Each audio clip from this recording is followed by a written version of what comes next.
It's curious because you've sat here all day, and thank you so much for showing up, because this was something that you wanted to do. The Republicans wanted to make sure that you were hid in a room with no cameras, because I was there. They didn't really want you out public because they were afraid of what you would say, which is that you could have proven your case because you are a career prosecutor who knows how to prosecute criminals.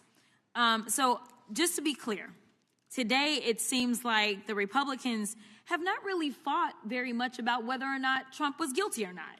In fact, their fight seems to be over whether or not you were authorized to prove their guilt. Do you recall a number of Republican members asking about whether or not your appointment was okay, even though we know that you've testified about the more than 100-year precedent that allowed for your appointment?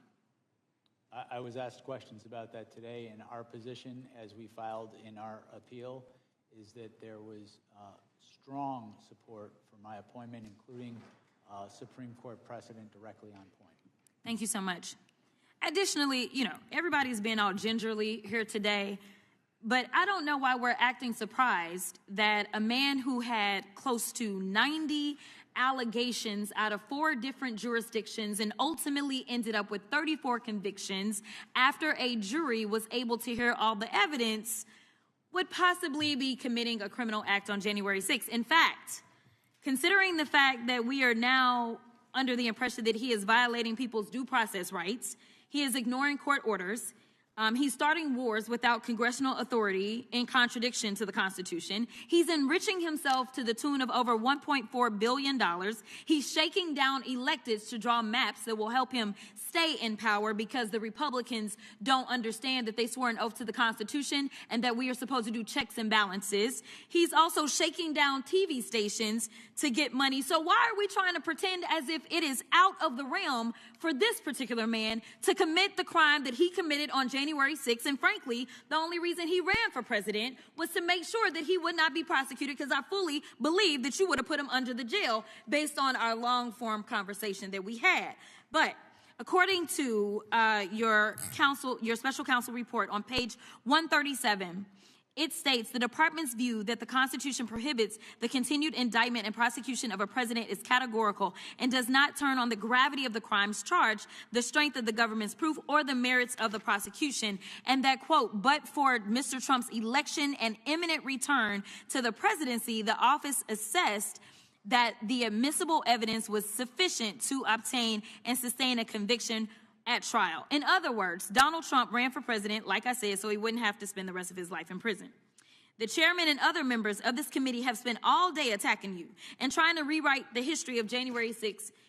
But Mr. Jim Jordan, the chairman, failed to mention how he was running around the Capitol terrified by the possibility that all those insurrectionists would harm him. In fact, on page 97 of the deposition transcript, you mentioned how Mark Meadows, the president's chief of staff, quote unquote, never saw Jim Jordan so scared.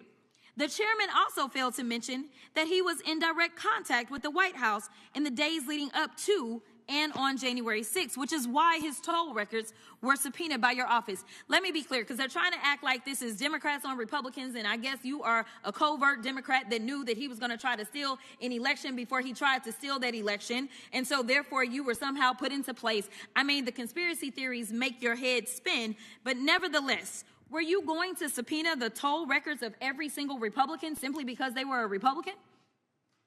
No. We subpoenaed the toll records in the course of this investigation because they were relevant to our investigation. Relevant. Oh, okay.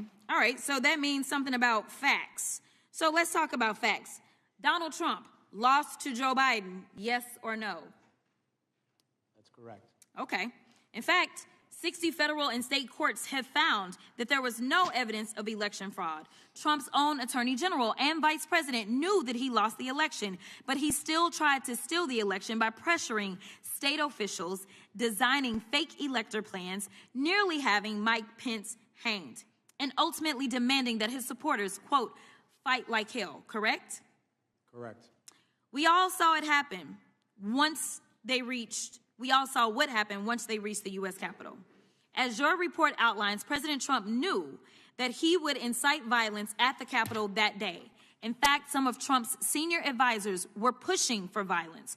For example, page 81 of the report details how co-conspirators number 2, John Eastman, tried to convince Mike Pence to break the law, stating that, quote, violence was necessary. So it isn't just Trump who is responsible for the death of multiple law enforcement officers and the injuries of thousands of people. A lot of Republican members of Congress are also responsible. 147 Republicans voted to overturn the 2020 election results, including multiple members currently serving on this committee, and I will yield.